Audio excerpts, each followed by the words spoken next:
That's right. Now, I'm going to wrap up our story by telling you. Who's on the picture? Well, I'm going to tell you who that is.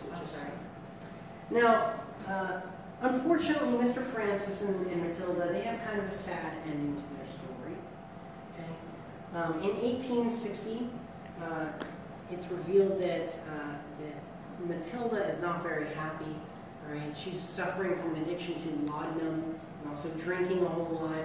And she's also suffering from quite a bit of depression and bipolar disorder. You know this from written records. Well, this leads to a day in 1860 where she finds herself on the third-story balcony and leaps to her death into the courtyard below. So that's pretty sad. Oh, Which was the first wife? That was Lucinda, or Lucy, excuse me. That was Lucy, and this is her sister. This is her sister Matilda.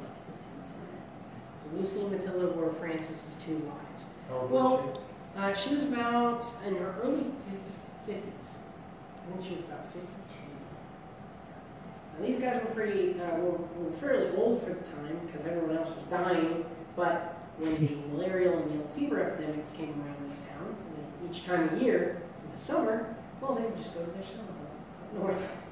So that was the way that rich people lived so long back then. Well, Mr. Francis, he was pretty sad about this. He ended up selling the house in 1860 to a man named Henry Davis Weed, and he moved next door to the row house. Well, right afterwards, in 1861, the Civil War starts to pick up. And down here in the South, many people were on the side of the Confederates, right? And many of Francis's family would end up joining the Confederates, such as his one son here, Gilbert Moxley Sorrel, who goes by Moxley, because it's way cooler than Gilbert. Now, Moxley here is a very famous figure in Savannah. He's just loved by everyone. Ladies love him. His family thinks he's the best, right? It's basically the A++ student. Well, after he joins up in the Civil War on the Confederate side, he ends up reaching the rank of general at the age of 26. 2 years older than I am, right? And that's when most other generals are like in their 30s and 40s. So he was actually the youngest brigadier general in the entire Civil War. Now, he serves in quite a few battles. He's serves quite a prestigious career, and he gets shot a couple of times. And as legend goes, he gets shot in the arm, he'll get shot in the leg, but he will keep fighting till the end of the battle. Well, unfortunately, in one of these battles, he gets shot right in the lung. And that's not something you typically recover from when you have medicine that they had in the 1860s. Well, fortunately for him, he actually recovers from a bullet wound to the lung in the 1860s. James Bond. Right? So, this guy is just a kind of a bona fide badass, right? He won't die. And so he actually recovers from this bullet wound at the end of the war. He misses the end of the war, which is probably a good thing for him since he's on the losing side, unfortunately for him. All right? But he will actually rededicate his life to something else, and that is the study and writing of history. He writes his own memoirs down in Recollections of a Confederate Staff Officer, still very highly regarded to this day by historians, and later he will become the president of the Georgia Historical Society, a society that is dedicated to the preservation of history around this town and many other towns in Savannah. So, how cool is it that a man so in love with history, so dedicated to it, his childhood home is now a museum where people can come and learn about the very same thing. And I think he'd appreciate that. So, we are coming up to the end of our tour. So I want to thank you guys before we get up for coming out to the Sorrel House, because we are a nonprofit organization. And the way that we keep this history alive is through our admission prices. So you guys are the reason we can keep doing this. You guys are keeping history alive. Thank you very much for coming out. Right. So is this house supposed to be haunted? It is. It is said to be the most haunted house in Savannah. Now, I haven't told you very many haunted ghost stories Right. today, but I'm only here to tell you the history of the architecture. I honestly am not trained in the paranormal history of this house, but as far as I know, there are some legends and folk tales associated with it. The bus tour lady, she was saying that the reason she jumped was because she had saw her husband with one of the slaves or Yeah. one of the maid. Yeah, this has been pretty debunked and disproven. It was kind of a folk tale meant to get people to come and see this house originally. I think this is in my my own humble opinion. All right, but it's absolutely, there's no proof, and honestly, most of the stuff in that story can't even be held up by the facts that those people and the events that happened weren't historically accurate at all. The fact that she was on drugs and depressed. That was much more likely, yes, because we have a written history of her being depressed and bipolar, and also addicted to laudanum. Whereas the slave that supposedly had an affair with Mr. Francis never even existed.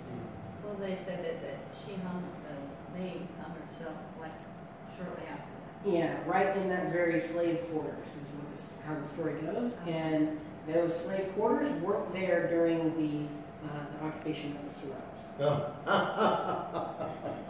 So that's another kind of nail in the coffin for that Right, story. right. So you said that they would, the high class people would travel from here in the south where it was warm to up north. Mm-hmm. How far up north are you talking? Well, they had an estate in Virginia. They would go there, or they would just take kind of summer vacations and go to places like New York, or even across the sea, over to like places like Paris. And, these rich families, this upper class society, made this it was a very typical thing to just visit Europe and visit all these places in Europe. So they didn't go horse and buggy. They went by barge or Right. They went as they were going overseas. They would go by ship, and then of course they would go by horse and carriage, very very nice carriage, and stay in hotels and stuff like that. Or they would know people over there, other wealthy. He looks like Johnny Depp. Yes.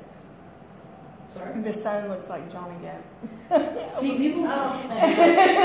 people say he looks like Christian Bale too. Christian Bale. You never know. Christian Johnny Bale. Depp and Christian Bale. I don't know who Christian Bale is. Christian Bale plays the Batman in Kind of took a young, dang, he was in Conway, not Conway. I think there's similarities between him and that Christian Bale. picture. Oh, me? Sally Oh, that's because I'm actually a ghost. She married Lonnie Anderson. How much of this stuff's original? All of this is historically accurate to the time period, but none of it is original to the house, just because the nature of the history, things come and go, can be broken, and this place was actually condemned at one point. All right. Well, we're going to head right out here, and I'm going to take you out the front doors like true guests of the Sorrels. As you come out, go to your left, you'll see the remains of what was once a hand-painted mural that covers the entirety of this place. It's so detailed. Done with it. Me looks like the guy that plays Iron Man. Style is called fondue, a French term meaning trick of the eye. If you get close enough, you can see the individual grains in the faux wood right there, and that would have tricked you into thinking this was actually real. Of course, Mr. Francis would come out here and blow your mind when he told you that it is not, in fact, wood. Excuse me. And that's what we call accidental preservation. Another accidentally preserved part of this house is right up here, and that is going to be the main front doors. These are the original mahogany front doors of this house. And not only that, what I find even cooler than those are these. These are the original shutter systems meant to keep it cool in this house. All right, blocking that sunlight, allowing air flow through. So Why did they always Maybe go upstairs. Always painted green. Even back then. Go upstairs and see what he's she actually been. jumped. I know, but But they were painted green because the brighter your colors, these colors signify wealth, especially the outside of the house. The bright oranges and the bright reds, the brighter your colors, the more expensive your dyes are. So, the more wealth you. The fact that these things are still here, things like this, the ceiling medallions, the floorboards, everything is still here after all this time in the occupation. That's what I find amazing about this house. So, we come right out here to your left as you walk out is the original doorbell system. All of the ironwork is original to the house. And the last thing I like to mention is that random block in the middle of the sidewalk down there is called a carriage block. And that is for your guests arriving by carriage.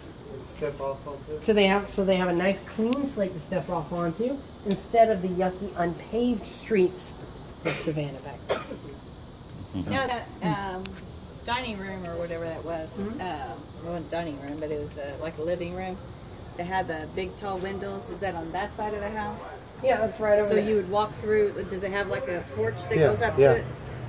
Most old houses have almost like wraparound porches. The other side has a porch like this, right? Yeah, Where the this back roof- side does. Roof hangs over.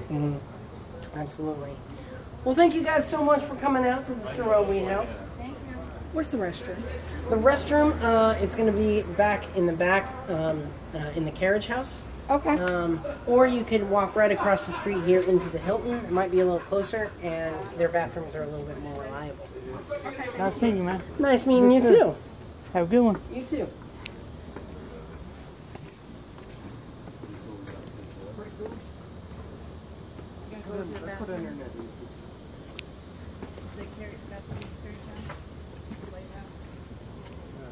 You can go over to the Hilton or you want to go back to the carriage house, just like the carriage house?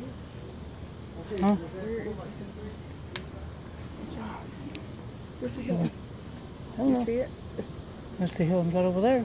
Over there where that band's parked.